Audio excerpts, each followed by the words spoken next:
विद्यार्थी मित्रांनो, सह्याद्री ट्युटोरियल्स मध्ये तुमचं स्वागत आहे. 1995 साली मी 10वी पास आउट झालो. व्हिडिओ थोडासा कदाचित मोठा होईल बरं का, गप्पा मारायच्यात मला तुमच्याशी. तुमचा तणाव कमी करायचा रे मला आणि माझ्याशी बोलूनच तुमचा तणाव कमी होणार आहे. 1995 साली माझी 10वी झाली. रिझल्ट मिळाला. रिझल्ट काय काय सांगू तुम्हाला, वेगळाच आनंद होता. आज देखील माझ्या वडिलांचा चेहरा मला आठवतोय त्या दिवशीचा. ओके. म्हणजे इतके खुश होते ना सगळे, विचारूच नका. मी पण खुश होतो. का नाही खुश असणार? 10वी ला चांगले मार्क मिळाले होते ना. पण त्यानंतर ना 11वीचं कॉलेज सुरू होणार आहे. मला माहिती होतं. मला तेही जमणारच अशा मी आत्मविश्वासात होतो. सोपं असेल ना. 10वी पर्यंत कधी प्रॉब्लेम नव्हता आला. 8वी, 9वी, 10वी ट्युशन्स होते, शाळेतलं समजत होतं, नवनीत, डायजेस्ट सगळं होतं ना. कधी प्रॉब्लेम नाही आला. पण जसं 11th स्टार्ट झालं ना, माझ्या लक्षात आलं, की हे काहीतरी वेगळं आहे. तणाव निर्माण व्हायला सुरुवात झाली. सोपं काही नाहीच रे, सगळं अवघड. एकही प्रश्न सोपा नाही. मॅथ्सची सगळ्यात जास्त भीती वाटायला लागली. भीती वाटायला लागली मला. कुठल्या सब्जेक्टची? मॅथ्सची. त्यातही 11th स्टँडर्ड. आमच्या वेळेस वेगळं होतं रे बाळांनो. आमच्या वेळेस सांगू का, लिमिट, कंटिन्यूटी, डेरिव्हेटिव्ह, इंटिग्रेशन हे सगळं 12th स्टँडर्डमध्ये होतं. आम्हाला 11th मध्ये काय होतं माहिती आहे का? कोऑर्डिनेट जिओमेट्री, जी मुलं आता 9वीतच शिकतायत, 10वीतच शिकतायत. ट्रिग्नोमेट्रीचं बेसिक होतं आम्हाला. अगदी बेसिक. पण सांगू का, नाही जमलं मला ते. 11th वाया. संपलं. 11th संपलं, लक्षात घ्या. त्यात काही जमलंच नाही. मी सांगितलंय ना, सगळ्या आयुष्यात फेल झालो. हां, खूप तणाव, खूप डिप्रेशन. घरी बोलू शकत नव्हतो या गोष्टी. खूप तणाव होता. कारण जो स्टुडंट बघा, माझ्यासारखे लाखो मुलं आहेत, यावर्षी सुद्धा आहेत, की 10वी पाडलेत, खूप चांगले मार्क मिळालेत. पण 10वी जसं जमत होतं, तसं आता जमेना झालंय. या व्हिडिओमध्ये प्रॉब्लेम बरोबर सोल्युशन पण द्यायचा मी प्रयत्न करणार आहे बरं का बाळांनो. तर व्हिडिओ शेवटपर्यंत बघा आणि रिक्वेस्ट करावं लागते पालकांना, की सबस्क्राईब पण करा. ठीक आहे. आता महत्त्वाचा मुद्दा काय आहे बघा, मी तुम्हाला सांगतो. कॅल्क्युलस. 12वीत गेल्यानंतर जसे हे डेरिव्हेटिव्ह, इंटिग्रेशन असे टॉपिक सुरू झाले ना, कॉन्फिडन्स जेवढा शिल्लक राहिला होता ना, तोही निघून गेला. नाही जमेनाच. काय करायचं? प्रश्न पडला होता. कसं तरी झाली 12वी म्हणूया आपण, झाली. ते नशिबानं शेवटचे 2 महिने ना प्रॉपर गाईडन्स मिळाला केळकर सरांचा साताऱ्यामध्ये. त्यांनी दिवसभर क्लासेस घेतले आमचे. निदान 68% मार्क मला मिळाले, की जे 11th मध्ये 41% होते मला. मग 12वी 68% पडले मार्क. त्यावेळेस ग्रुप क्रायटेरिया असा ग्रुप ग्रुप पी-सी-एमच्या मार्कावर ॲडमिशन व्हायचं. मग पी-सी-एमला एवढे काही चांगले मार्क नव्हते. त्यामुळे काय एकदम वालचंद किंवा सी सारखं कॉलेज नाही मिळालं मला. पण मिळालं इंजिनिअरिंगला ॲडमिशन मिळालं. मी घेतलं ॲडमिशन इंजिनिअरिंगला. सुरुवात झाली. तिथेही सुरुवातीला एन्जॉयमेंटच केली मुलांच्या बरोबर हॉस्टेलमध्ये एन्जॉयमेंट. मी तुम्हाला म्हणतो ना, माझा एक व्हिडिओ पण आहे गोल्डन डेज. खरोखर हॉस्टेलची 4 वर्ष म्हणजे आयुष्यातले सोनेरी क्षण, लक्षात घ्या. परत कधी मिळत नाहीत बरं का हे क्षण. त्यामुळे ह्या 4 वर्षात भांडणं, मारामाऱ्या असल्या नाही गोष्टी करायच्या. बाकीच्या काही गोष्टी YouTubeवर बोलत नाहीत, बोलू शकत नाहीत, त्या पण नाही करायच्या. सिंगल राहायचं, लक्षात घ्या. अभ्यास करायचा. मित्रांबरोबर लाईफ एन्जॉय करायची. पण एन्जॉयमेंटच झाली पहिल्या 3 सेमेस्टर माझ्याकडून. त्यात पण मग सब्जेक्ट राहायला लागले. कुठला? परत तोच मॅथ्स. आणि तो माझा जो वीक पॉइंट बनला होता ना मॅथ्स, तो याच्यामुळेच बनला होता. आणि तुम्ही पण कदाचित माझ्यासारखेच असाल म्हणूया आपण. तुम्हाला पण याचीच भीती वाटत असणार, आहे की नाही? मग तुम्हाला सांगायचंय मला आता, काय झालं? कसा माझ्यात बदल झाला? बऱ्याच वेळा बोललोय मी, परत सांगतो. योग्य गुरु, योग्य मार्गदर्शक मला ना 4थ्या सेमेस्टरला मिळाले. पाटील सर मिळाले. खूप प्रेमळ शिक्षक. चुकल्यानंतर कधी ते खेकसत, ओरडत, मारत नव्हते. प्रेमानं शिकवायचे. कॉन्फिडन्स निर्माण झाला. आणि मला एक गोष्ट कळाली, एक गोष्ट, की मला ह्या गोष्टी का येत नव्हत्या? काय त्याच्या पाठीमागचं रिझन? तर मला ना फॉर्म्युलेच येत नव्हते. Sine C plus sine D विचारल्यावर आज पण जेव्हा 97% ची मुलं, पर्सेंटाइलची मुलं माझ्याकडे काही काउन्सिलिंगसाठी यायचे. फ्री काउन्सिलिंग असायचं माझ्याकडं. तेव्हा मी त्यांना सहज प्रश्न विचारायचो. ते म्हणायचे, "सर विसरलंय, आता रिवाईज केलं पाहिजे." अरे नाही! मी तुम्हाला सांगतो स्टेप 1. आता आपल्याला ना हे बिलकुल अवघड वाटत नाहीये, लक्षात घ्या. या लेव्हलपर्यंत पोहोचायचंय आपल्याला. मग स्टेप 1 मी सांगतो, तुम्हाला सगळे फॉर्म्युले आले पाहिजेत. हां, पहिली गोष्ट फॅक्टरायझेशन, पुन्हा डिफॅक्टरायझेशन. डिफॅक्टरायझेशन म्हणजे 2 sin A sin B, 2 sin A cos B, 2 cos A sin B. 2 cos A cos B हे फॉर्म्युले जे आहेत ना, ते क्षणात तुम्हाला आठवले पाहिजेत. Sine 2x 1 plus sine 2x 1 minus sine 2x 1 plus cos 2x 1 minus cos 2x हे सुद्धा लागतंय. Sine 3x cos 3x. आता मग काय करायचं? हे फॉर्म्युले आपण एक काम करूया, लिस्ट करूया आणि पाठ करत बसूया. बरोबर आहे? हे परत चुकलं. माझ्या चुका सांगतोय तुम्हाला मी. मग माझ्या शिक्षकांनी, पाटील सरांनी मला काय सांगितलं, की फॉर्म्युले हे कधीही पाठ करायचे नाहीत.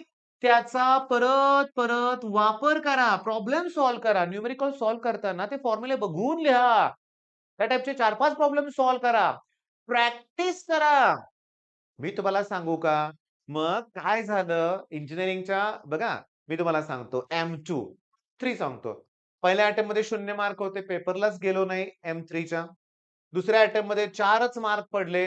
कसे पडले कुणास ठाऊक. आता तिसऱ्या अटेम्प्टमध्ये मला असं वाटलं, की नाही हे M3 जमणार नाही आपल्याला. तेव्हा पाटील सर भेटले आणि मला माहिती मला 69 स्कोर झाला होता आउट ऑफ 100 आणि तो एकदम टॉपर हे बघा तुम्हाला वाटेल कमी स्कोर आहे, पण त्या काळात 69 म्हणजे जबरदस्त स्कोर होता. ते पण M3 मध्ये. अक्षरशः रूम पार्टनरना वाटायचं, की मला काय वेड लागलंय का? मी असं अभ्यासाला सुरुवात केली होती. पहाटे उठून अभ्यास, अभ्यास, अभ्यास, अभ्यास. का? आवडायला लागलं होतं ना. मग पहिल्यांदा ही आवड पण निर्माण तुमच्यात व्हायला पाहिजे. आवड केव्हा निर्माण होते माहिती आहे का? जमायला लागल्यावर. मग यासाठी तुम्ही रोज मी जे व्हिडिओ अपलोड करतो तो बघा ना, ते बघा ना तुम्ही. आपण derivative, application of derivative, trigonometric function आणि आता व्हेक्टर हे टॉपिक आणि भरपूर टॉपिक बहुतेक मॅट्रिक्स पण घेतलाय का बघा आपण. YouTubeवर इंटिग्रेशन सुद्धा आहे. 17 व्हिडिओ आहेत त्याचे माझे. प्लेलिस्ट आहे. चेक करा. मग आता काय आपलं टार्गेट आहे, की पहिली गोष्ट की फॉर्म्युले तर आले पाहिजेत परफेक्ट.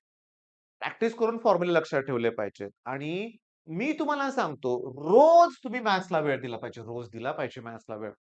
रोज केमिस्ट्रीला पण वेळ दिला पाहिजे, फिजिक्सला पण वेळ दिला पाहिजे. मी तुम्हाला सांगू का? आता करायचंय काय नक्की अगोदर ठरवा तुम्ही. करायचंय काय तुम्हाला हे अगोदर ठरवा. मी का बोलतोय तुम्हाला सांगतो. एक पालक आले होते, त्यांचा विद्यार्थी होता 11th स्टँडर्ड. आईने काय सांगितलं बघा, की तो घरी पालकांना म्हणत होता, की तुम्ही माझं सोशल लाईफ काय ठेवलं नाहीये. नुसता अभ्यास, अभ्यास, अभ्यास मी वैतागलोय, कंटाळा आलाय मला. बघा, बऱ्याच स्टुडंटना असं वाटतं त्यांना वाटतं, की हे लोकं आपल्याला त्रास देतायत. अभ्यास कर, हे कर, ते कर, याची टेस्ट, याचा अभ्यास. पण मी तुम्हाला सांगू का? तुमच्या आयुष्याचं जे कठोर आयुष्य आहे ना पुढं, त्याची सुरुवातच इथे आहे. मला वाईट वाटतंय. मी बघतोय फेल्युअर सुद्धा बघितलेत मी मुलांचे. हां, फेल्युअर बघितलेत. माझ्याकडं काही लोकं असे आलेत, मी तुम्हाला सांगतो, चिडलोय मी त्यांच्यावर. बघा माझ्याकडे एक स्टुडंट स्टुडंट नाही म्हणता येईल त्याला. एक जॉब मागण्यासाठी एक आला होता स्टुडंट. मी त्याला विचारलं, की "काय कसला जॉब पाहिजे?" तो काय म्हणला माहिती का, की "सर मी तुमच्याकडं क्लास लोटणे किंवा पुसून काढणे, हे करणे, ते करणे, ही कामं करायला तयार आहे. 3,000-4,000 पगार बास." 3,000-4,000 तुम्हाला ऐकून शॉक बसेल.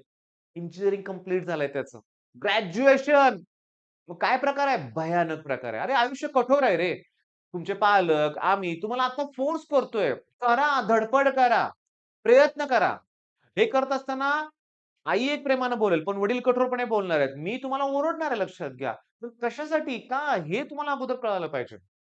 हां, लाईफ खरोखर कठीण आहे. मगाशी मी जे उदाहरण दिलं तुम्हाला ना, मी त्या मुलाला ओरडलो. म्हटलं, "अरे, तू इंजिनिअरिंग कंप्लीट केलंय."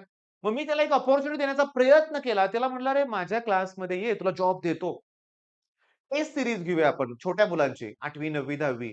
नाही म्हणला. ते माझ्या डोक्यातून राहिलं नाही आता. मी ते विसरलोय सगळं. ते मला जमणार नाही. माझं डोकं दुखेल. हे नकोय. ह्यातून बाहेर पडा. मी तुम्हाला सांगतो, तुम्हाला इतकं आवडेल हा टॉपिक, जेव्हा तुम्ही ट्रिग्नोमेट्री 2 कराल. मग आत्ताच्या आत्ता मी सांगतो त्या गोष्टी करा. करायच्याच लक्षात घ्या तुम्ही, की तुम्हाला करायचंय ना, तर मी तुम्हाला सांगतो, Play Storeवरून आपलं सह्याद्री ट्युटोरियल्स ॲप डाउनलोड करा. हे बघा फ्री व्हिडिओ देणार आहे तुम्हाला मी. तुम्हाला काही कोर्स घ्या म्हणत नाहीये मी. सह्याद्री ट्युटोरियल ॲप डाउनलोड केलं, हे लिहून द्यायला लागतंय मुलांना कळत नाही म्हणून बघा. मग त्यात स्टोअर ऑप्शन आहे. स्टोअर ऑप्शनवर क्लिक करा. स्टोअर असल्यावर तुम्हाला वेगवेगळ्या बॅचेस दिसतील. मग तुम्ही ड्रॉपर टू टॉपर बॅचवर क्लिक करा.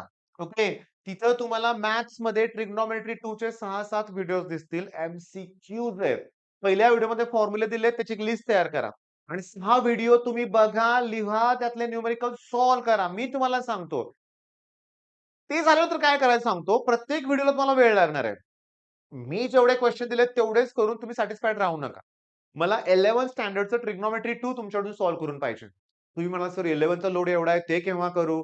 अरे ते केलं तर हे होईल ना.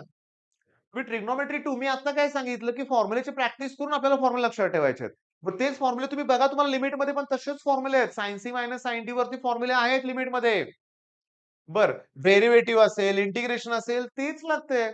मला सांगा बघू sin स्क्वेअर एक्सचं इंटिग्रेशन काय सांगा? आता मी इथं लिहितो, की I equals to sin square x dx. नाही फॉर्म्युला sin स्क्वेअरचा. त्याचा फॉर्म्युला आहे 1 मायनस cos 2x अपॉन 2 आणि मग सेपरेट करून त्याचं इंटिग्रेशन काढायचंय. मग ह्याच्यासाठी गरज कुणाची लागली? ट्रिग्नोमेट्री 2. आता आलं लक्षात. बरं, आता आणखीन एक महत्वाचं, की कधी-कधी आयुष्यात आपण खचून जातो. मी गेलो होतो खचून. 10वी नंतर पूर्णपणे खचून गेलो होतो. पण जसं योग्य मार्गदर्शन मिळालं ना बाळांनो, मी बाउन्स बॅक केलं लक्षात घ्या. परत मॅथ्स माझा फेव्हरेट बनला. पण बऱ्याच लोकांच्या बाबतीत दुर्दैवानं असं होत नाही. नाही प्रत्येकाला मार्गदर्शक मिळत. मी तुम्हाला सांगतो, मी प्रयत्न करतोय. मला देखील पाटील सरांसारखं बनायचंय. तुमचे तुमच्या मनातली भीती, तणाव दूर करायचा आहे मला. तुमच्याशी प्रेमानं बोलून मी करतोय ते सगळ्या गोष्टी क्लिअर. पण रिस्पॉन्स मी तुम्हाला सांगतो मिळतोय, चांगला मिळतोय. सकाळच्या व्हिडिओला मी बघितलं जवळ-जवळ 68 व्ह्यूज आले होते सकाळी 5 वाजता. 5 ते 6 दरम्यान. चला 100 नाहीत अजून, होतील. पण तेवढी तरी मुलं लागलीच अभ्यासाला. पहाटे उठून बघतायत व्हिडिओ. मग दिवसभराचं टार्गेट कंप्लीट करतायत. माझ्यावर विश्वास ठेवलाय त्यांनी. खूप चांगली गोष्ट आहे.